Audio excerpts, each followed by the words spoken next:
KAHLIL Whitney, born January 8, 2001.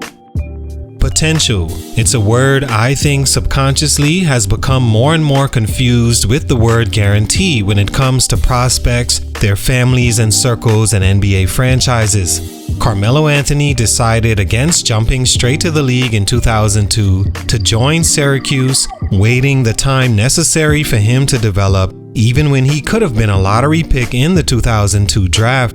Then he went on to win a national championship as the star of the team and win just about every college award he could have before he became a one and done, in my opinion, first making the one and done prospect popular. Then Kevin Durant came in 2007 after the rule change that mandated players be 1 year removed from high school in order to enter the draft, basically forcing prospects to college route. But even at the time, the one and done still seemed like something reserved for the absolute most talented and standout players who clearly should have went to the league out of high school if they could have.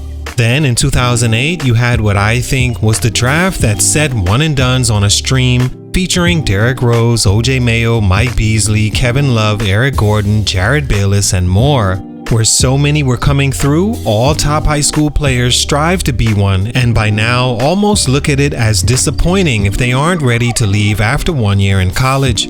Ready or not, you have way too many guys jumping to the league as fast as they can, and one of those is KAHLIL Whitney. He was a top 11 player in the country leaving high school and the number 2 player at his position that was used to being the star on his high school team and virtually being able to do as he pleased while carrying his team on his back. He was a McDonald's All-American his senior year, a collection of not only the best 24 players on the high school level, but a group that represents the best chance to make the NBA, seeing as nearly half the players who participate in the game do, according to past statistics.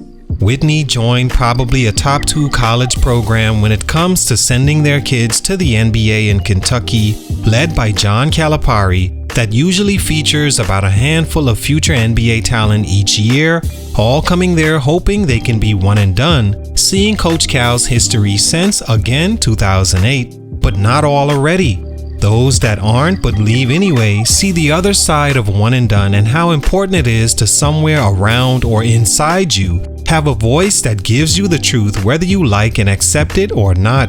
KAHLIL Whitney didn't have that and is now seeing the grass isn't greener for these reasons. What happened? Let's talk about it. Salute to Kwaku6285 on IG for this request. It's your boy JC Stunted Growth. Let's get it, man. Take a minute to like, subscribe, and comment on who I should do next. KAHLIL Whitney is a 6'6" small forward born in Chicago, Illinois, the son of former Seton Hall standout Kelly Whitney. He grew up without his father initially, who was serving a 3-year sentence for armed robbery, so his mother raised him until the end of his freshman year in high school. He then moved to New Jersey to live with his dad, where he became a star for Roselle Catholic. He played with Naz Reid up until his senior year, where he took over as team leader and had the room to average over 19 points, nearly 6 rebounds, and of course put himself in position to be acknowledged as a McDonald's All-American. He says Kentucky was his dream school, committing August 2018, where things all changed and failed to go as planned. Stunt number 1, going to Kentucky. The biggest decision you will ever make in your basketball career as a prospect leaving high school is what college you decide to go to. It can literally make or break your potential if caught in the wrong situation. It's why it's important to choose a school that's genuinely in love with your game and have already made moves and plans for you to be on the roster. Easier said than done, because from my experience, you can't trust very many college coaches when it's time for recruitment of you. 90% will tell you whatever you want to hear, 5% will tell you what you don't want in hopes you respect them for challenging you, and the other 5 may really love your game and be one of the rare honest coaches at that level. It's a business for them to lie to you. They're not kids like you are, or bright-eyed parents that only care that their kid will be getting a college education that they don't have to pay for. The one with the most to lose is you. It's why you have to look them in the eyes and ask a lot of questions about your game, almost quizzing them on how much they know about you. Ask them about certain games specifically in your high school season just to see who's really been paying attention and how they see you fitting into what they do.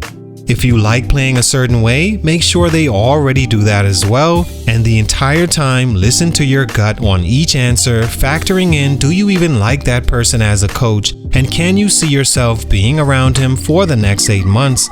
Go where you're really wanted and needed, and the NBA will find you if you're ready, more now than ever.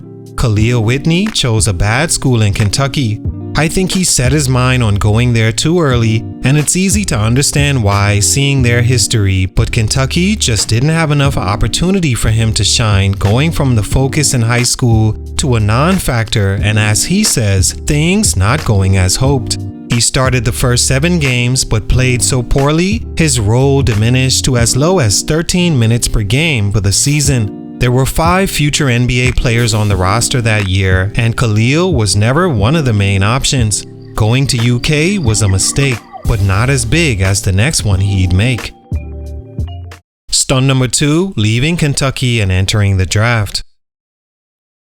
Prospects leave school too soon all the time, some of them still able to find success and at least an opportunity to still make and play in the league, but on the other side to that is now you've cut off an opportunity to continue developing in a place you're comfortable and have another chance at it. But Whitney didn't just become a one and done, he left school before the season was even finished, posting on Twitter in January his intention not to return. He said he truly believed in Calipari and his program, but things didn't go as hoped, dissected to mean Cal likely told him something much different to get him there than what he eventually saw when he got there, and it was something he felt he couldn't overcome. In my opinion, he was wrong. He could have easily came back a sophomore season to give himself another shot at showing the NBA more than the pretty much nothing he averaged as a freshman. 3 points per game and damn near no rebounds as a small forward is the furthest from grounds to not just leave after 1 year, but certainly not to leave before the season even ends, then place your name in the draft and sign an agent. Under no circumstance was that a clear, thought-out move, and I blame the people around him for helping him make such a decision.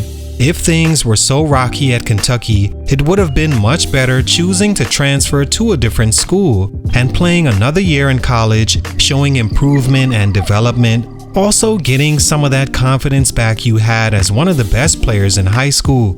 A transfer school on a bit lower radar, but a place he really could have gotten off at. That's what he needed. Of course, he and his 3 points per game and 25% from 3 went undrafted, causing him to have his rounds in the G League and other pro leagues all over the world, with now what looks like a tough shot making the league from here, just 23 years old. He, of all prospects, should have stayed in school 2, maybe 3 more years. Stunt number 3, G League woes. The G League wasn't such a bad landing for Whitney, seeing as his college career was the exact opposite of outstanding, putting him at least right under the nose of NBA teams. All left to do was play well in those games, showing he was meant to be on an NBA roster, but in 3 years of G League experience, he hasn't managed to put together a year that would even be considered for a call-up to the league, being waived multiple times by multiple teams.